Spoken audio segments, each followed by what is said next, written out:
Hi all welcome to football arena. കഴിഞ്ഞ Spanish super cup കലാശ പോരാട്ടത്തിൽ റയലിനെ പരാജയപ്പെടുത്തിക്കൊണ്ട് കിരീടം സ്വന്തമാക്കാൻ FC ബാഴ്സലോണയ്ക്ക് കഴിഞ്ഞിരുന്നു.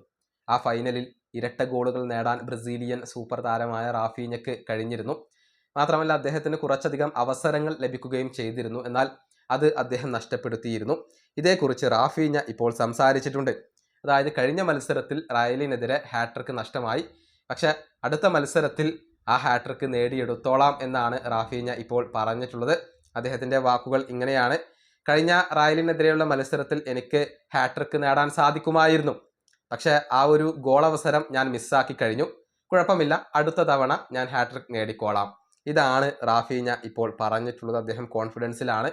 അടുത്ത എൽ ക്ലാസിക്കോ പോരാട്ടത്തിൽ ഹാട്രിക്ക് നേടാൻ കഴിയും എന്നുള്ള ഒരു ശുഭാപ്തി വിശ്വാസത്തിലാണ് ഇപ്പോൾ റാഫീഞ്ഞയുള്ളത്. നമുക്കറിയാം, മികച്ച പ്രകടനം എപ്പോഴും റയലിനെതിരെ പുറത്തെടുക്കുന്ന താരമാണ് റാഫീഞ്ഞ. ഈ സീസണിലും മികച്ച പ്രകടനം നടത്താൻ അദ്ദേഹത്തിന് സാധിക്കുന്നുണ്ട്. അതായത് ലാലിഗയിൽ 14 മത്സരങ്ങൾ കളിച്ച താരം 8 ഗോളുകളും 3 അസിസ്റ്റുകളും സ്വന്തമാക്കിയിട്ടുണ്ട്. ഇനിയിപ്പോൾ ചാമ്പ്യൻസ് ലീഗിൻ്റെ കാര്യത്തിലേക്ക് വരുമ്പോൾ ഒരു ഗോൾ അവിടെയും നേടാൻ അദ്ദേഹത്തിന് സാധിച്ചിട്ടുണ്ട്. ഈ വീഡിയോയുടെ അവസാനിപ്പിക്കുന്നു. അടുത്തൊരു വീണ്ടും കാണാം.